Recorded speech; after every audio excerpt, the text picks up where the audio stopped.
Welcome to another episode of Crusader Corner.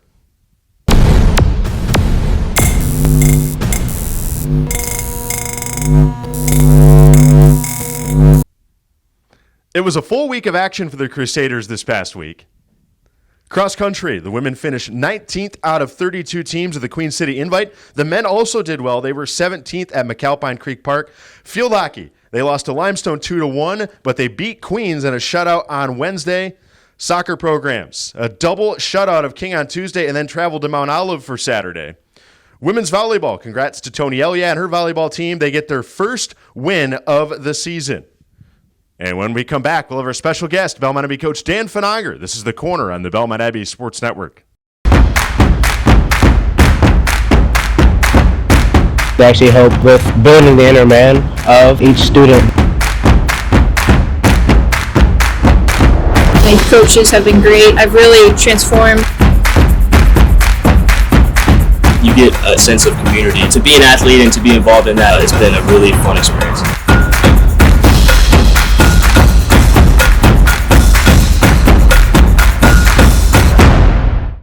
Welcome back, friends, to Crusader Corner. Jeffrey Childs here with you, and we have our special guest today, Belmont Abbey Cross Country coach Dan Finanger. Coach, welcome. Thank you. Appreciate it. You have a long and distinguished career in coaching. How has that led you to Belmont Abbey and establishing everything here? Well, distance running's been in my blood since I was a youth myself and competing in high school and college. And I got into coaching because there was an opportunity at a running club. Then people wanted to be coached. And that just took me through the years. I continued to coach all levels. And when I moved down here to Charlotte from Minneapolis and back in 2011, I got involved in high school and adults again. And when an opportunity in 2017 opened up here, I took it. And now I've closed that gap, and I'm now coaching at the college level too. You've done a great job here with both of these programs. Recruits wanting to come here, building kind of the scope of the program. What's the message to recruits as you talk to them and build those relationships? Well, we're looking for a certain team culture, and I think that's really developed the last couple of years here. I've been so excited. But first of all, we look for student athletes, and of course, students come first. So we're looking for that student athlete. Our men's GPA in this recruiting class was 3.46. It's the highest ever. Our women's 3.73. So it's absolutely amazing, the students that we have. Athletes is important, of course. We're looking for distance runners and cross-country background, but also the character. What do they do outside of the class? What do they do to enhance their team? All that's important, and we're seeing that this year. And speaking of this year, you've had some outstanding results. Why don't you tell us about it? Well, we're really excited. We're just continuing to grow, starting to go into what we call the peak phase, which is speed hopefully coming up next.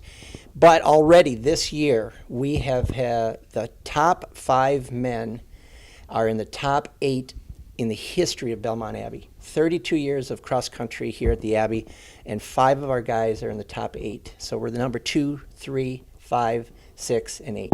It's just amazing. On the ladies' side, our top woman is a 3rd woman overall in the history of our school. So we are really coming on in the quality, not to mention all that student athlete and the character. I know you're a very selfless guy. You don't want to take credit for that, but I'm sure a lot of that leadership and a lot of that vision for them comes from you. And speaking of that leadership, a lot of exciting things happening for both programs around campus, things being planned. You have plans for the program. Where do you see the future for everything here at Belmont Abbey? Well, we have a theme this year called 5-3-1. At the beginning of the season, I asked the team, how do we want to place? Because we're pretty low on the preseason polls, but we knew better. And I said, on a realistic day, what do you think we can get? Both men and women said 5th. Then we said, on a good day, if we do this right, what do you think? They said 3. And I said, what's our dream goal? They said, we're going to win it. So both the men and the women have a theme of going 5-3-1. We talk about that in practice and when we go to meets. We're now on our way to Columbia, South Carolina this coming weekend for an overnight. And then we come back to here in Charlotte, where we'll be racing 60 other teams and a lot of Division I. So it'll be increasing the quality once again, and I think we'll take all that momentum into conference. That's exciting stuff. Glad to hear it. Glad to have you with us. Belmont Abbey Coach Dan Finanger joining us here this week on the Crusader Corner. When I come back, we will look into the crystal ball, look at what's happening coming up on campus. Crusader Corner back after this on the Belmont Abbey Sports Network. Oh, this? I was playing catch a little too hard with the dog. He's got quite an arm. I've been through this before.